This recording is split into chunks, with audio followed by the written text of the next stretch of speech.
আর বাংলার যে ময়ূখ ও একটা মানসিক রোগী। ওদের দেশের মিডিয়াগুলোই বলতেছে একটা মানসিক রোগী।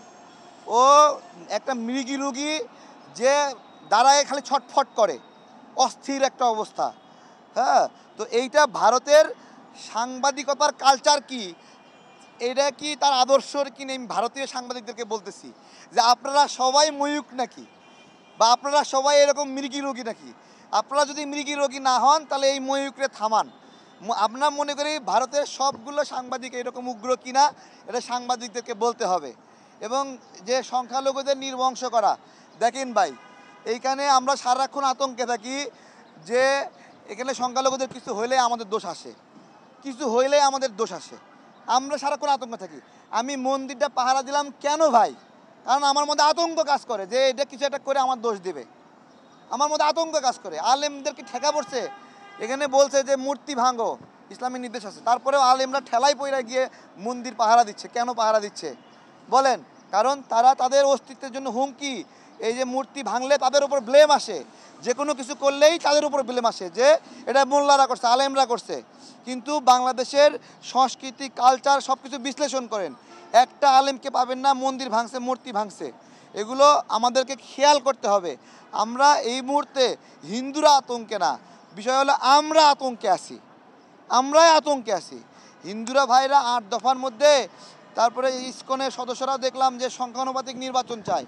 আমি বললাম হ্যাঁ, হিন্দুরা যতটুকু জনসংখ্যা সেই অনুপাতে তারা হলো জনপ্রতিনিধিত্ব করুক। পাশাপাশি শেখ হাসিনার শাসনামলে হিন্দুদের ৩২%কে নিয়োগ দেওয়া হয়েছে। আমরা হলো সংখ্যাগুরুর ৯০ ভাগ, কিন্তু হিন্দুরা হলো ৮ ভাগ। ৮ ভাগ হয়েও তারা ৩২% সরকারি চাকরিতে দখল নিছে। তাহলে ওই ২৬% আগে কাইটে নামাতে হবে, কাইটে নামাতে হবে, ওই ২৪% কাইটে নামাতে হবে। কাইটে নামায়ে সমান সমান করেন, সমান সমান করেন। আমি বলতেছি তো ব্যালেন্স করেন না, তখন ব্যালেন্স লাগবে না, তখন ব্যালেন্স লাগবে না।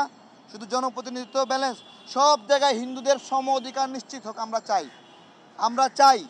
এবং শেখ হাসিনার পতনে হিন্দু ভাইয়েরা এমন আচরণ করছে যে হাসিনার পতন হয়নি, পতন হয়েছে হিন্দুদের।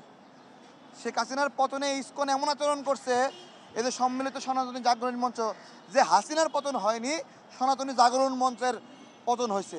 এটা কি ধরনের আচরণ ভাই?